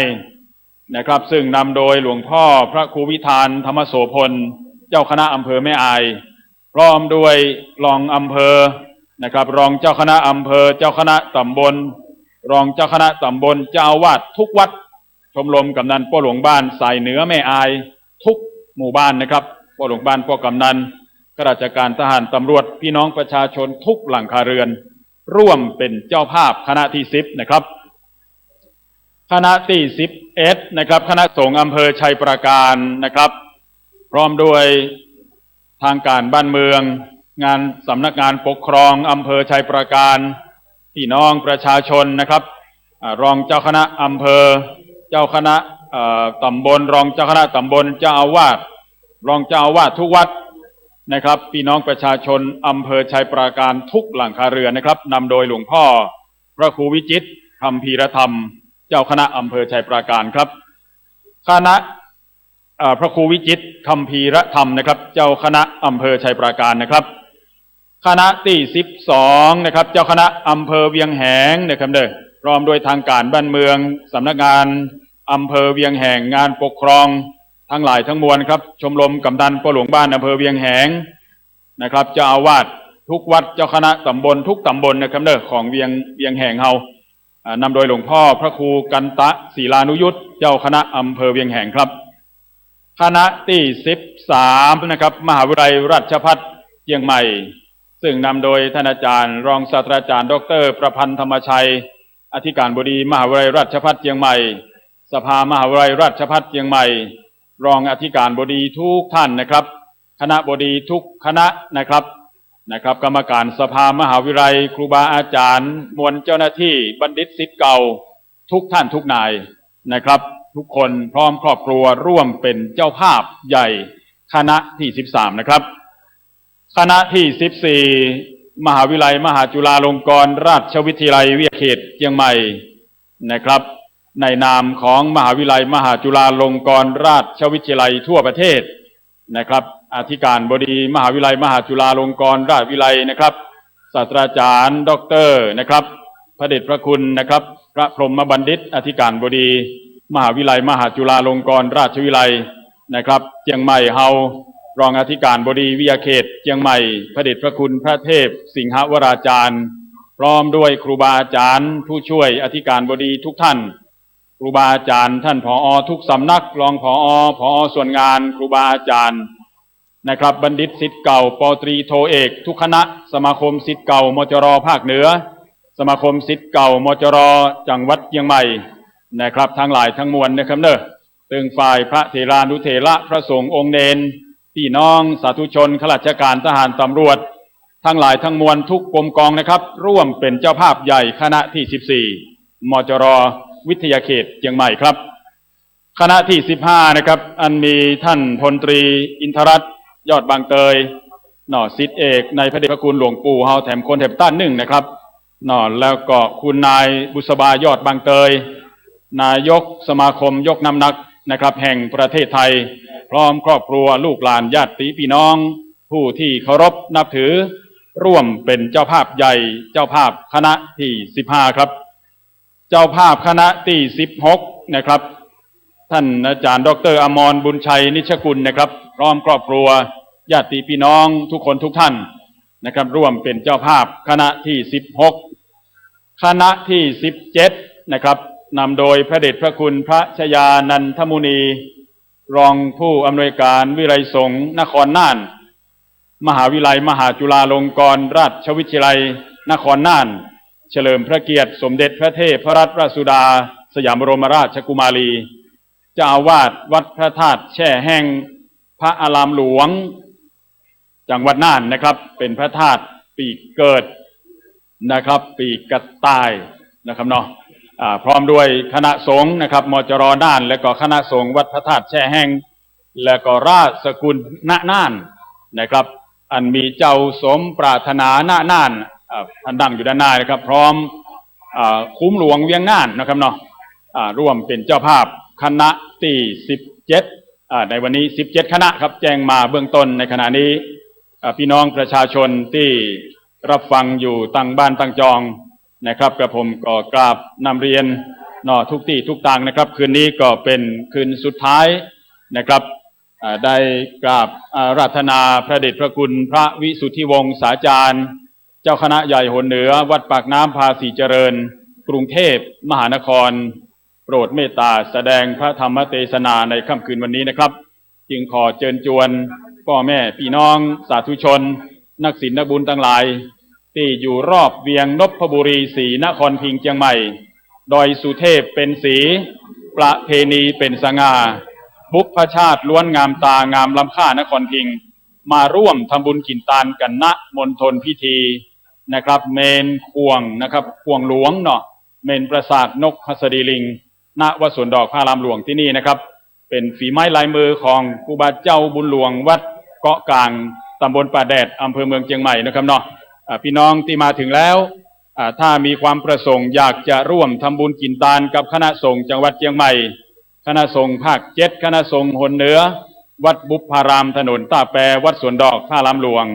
เจิญเจ้าปี่นายน้องนะครับผู้ที่เคารพนับถือทุกท่านได้ร่วมหอมบุญกันนะครับเนอะบาท2 บาท5 บาท10 บาท20 บาท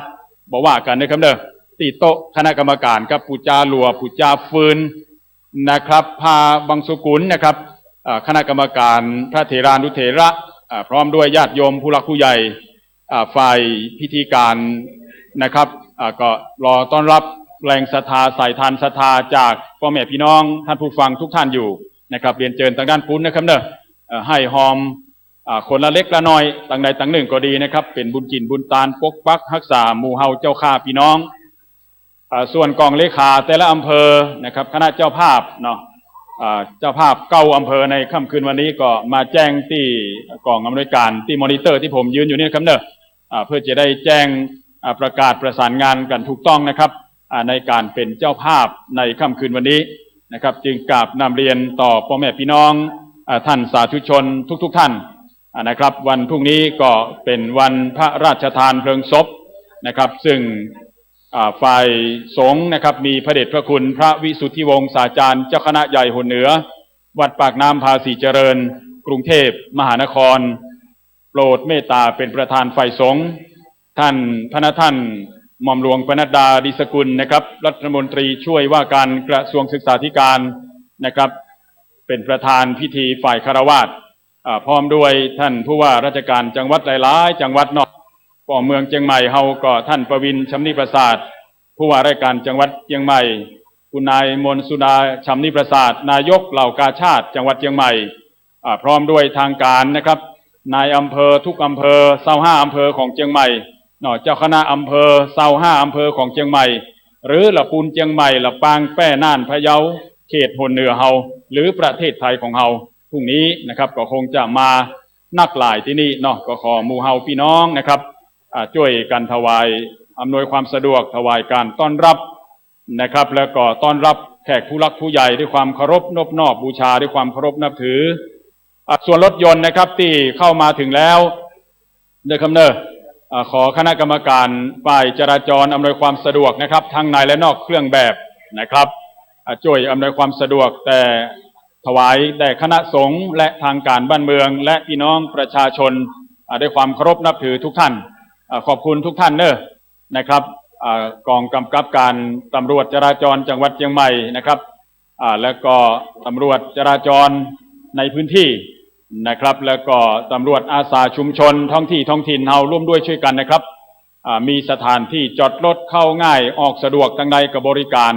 แล้วก็ช่วยดูแลอาจจะลืมกุญแจลืมแว่นตาลืมโทรศัพท์ลืมปิดประตูหน้าต่างก็ช่วยเตือนคุณพ่อคุณแม่เฮาตัวนะครับที่ท่านนำรถนำเรือมาก็อาจจะกั้ง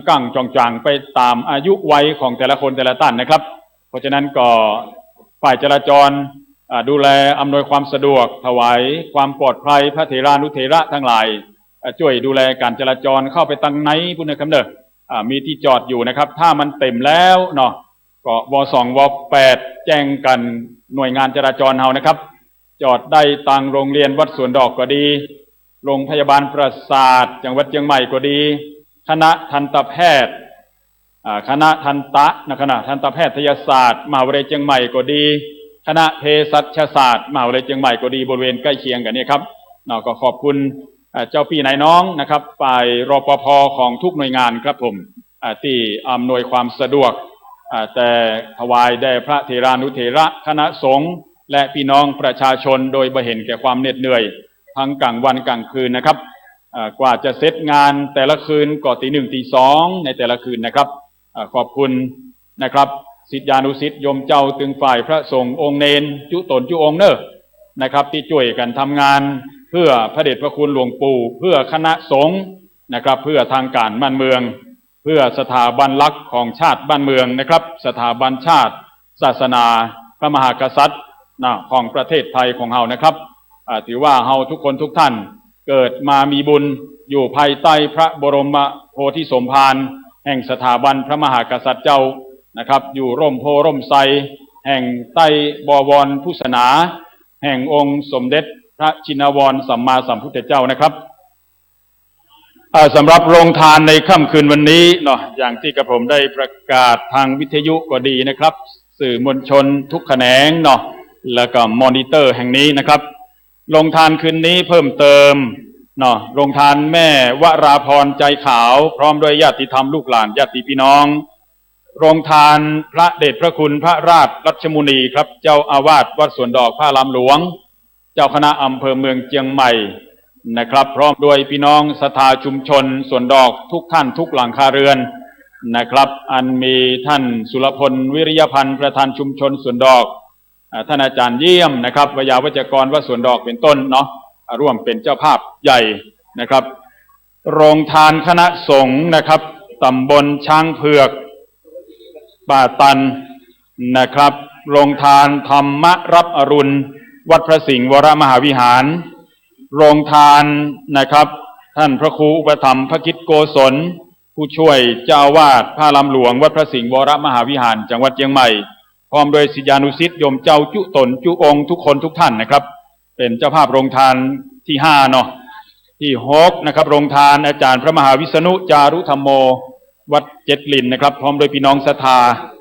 โรงทานที่7นะครับโรงทานนางสาวสิชาวิญญาณพร้อมครอบครัวแล้วก็โรงทานตะกี้เนาะโรงทานคณะสงฆ์ตำบลช้างเผือกป่าตันนี่ครับพระครูไก่ของเฮาเนาะเป็นลักษณ์ในนามคณะสงฆ์อบต.ช้างเผือกป่าตันทุกวัดนะครับร่วมเป็นเจ้าภาพในค่ำคืนวันนี้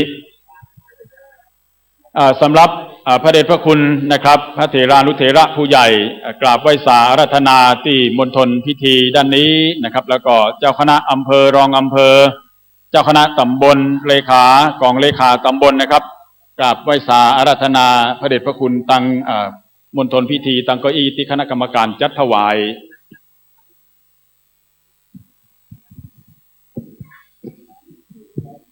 ตอนนี้ก็จะมีคณะแพทยศาสตร์มหาวิทยาลัยเชียงใหม่นะครับนำโดยรองศาสตราจารย์นายแพทย์ธนูหินทองเนาะรักษาการคณบดีคณะแพทยศาสตร์มหาวิทยาลัยเชียงใหม่พร้อมด้วยรองคณบดีที่ปรึกษาผู้ทรงคุณวุฒิครูบาอาจารย์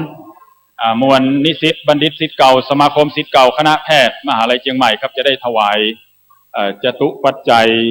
นะครับร่วมทำบุญงานออกเมนพระราชทานเพลิงศพเชิญท่านตั้งด้านหน้าพระมหาเถระตั้งเพนะครับจะได้ร่วมถวายในพระเดชพระคุณผ่านพระเดชพระคุณพระมหาเถระผู้ใหญ่แล้วนะครับเนาะได้ถวายผ่านวัดบุพารามเนาะได้ถวายในหลวงพ่อพระเดชพระคุณพระราชรัชมุนีเจ้าคณะอำเภอเมืองเชียงใหม่วัดสวนดอกพระลำหลวงแล้วก็ผ่านนะครับพระมหาดวงรัตน์ประเรียนธรรม9ประโยคเจ้าอาวาสวัดบุพารามถนนต้าแปรรูปปัจจุบันนะครับขอบคุณนะครับคณะผู้บริหารคณะแพทยศาสตร์มหาวิทยาลัยเชียงใหม่นำโดยรองศาสตราจารย์นายแพทย์ธนูหินทองรักษาการคณบดีคณะแพทยศาสตร์มหาวิทยาลัยเชียงใหม่อาจารย์จารุวรรณประถมธนพงศ์นะครับที่ปรึกษาผู้ทรงคุณวุฒิคณะแพทยศาสตร์มหาวิทยาลัยเชียงใหม่อาจารย์มริวันดำรงศักดิ์คุณพัชราอุบลศรีนะครับหัวหน้างานประชาสัมพันธ์อาจารย์เฉลิมเวชอุปธรรมหัวหน้าหน่วยพิธีการคณะแพทยศาสตร์มหาวิทยาลัยเชียงใหม่พร้อมด้วยครูบาอาจารย์ทุกคนทุกท่านนะครับผู้บริหารหน่วยงานสมาคมศิษย์เก่าคณะแพทยศาสตร์มหาวิทยาลัยเชียงใหม่นะครับบัณฑิตศิษย์เก่านะครับทุกระดับนะครับเนาะร่วมทำบุญกินทานในครั้งนี้กับคณะสงฆ์ภาค7คณะสงฆ์หนเหนือคณะสงฆ์จังหวัดเชียงใหม่น้อมอุทิศถวายนะครับเนาะแด่ดวงวิญญาณอันทิพย์เนาะของหลวงปู่พระเดชพระคุณพระเทพวิสุทธิคุณกุศลคันธวรมหาเถระอายุ91พรรษา70ในครั้งนี้นะครับบุญกินบุญตานทั้งหลายทั้งมวลจงปกปักรักษาคณะแพทยศาสตร์มหาวิทยาลัยเชียงใหม่ทั้งมวลนะครับให้มีโชคมีใจอยู่เย็นเป็นสุขนะครับตลอดไปวุฒิจำเริญในวิถีดำเนินปราศจากโรคาพาธภัยพิบัติพยันตรายทั้งมวลครับแล้วก็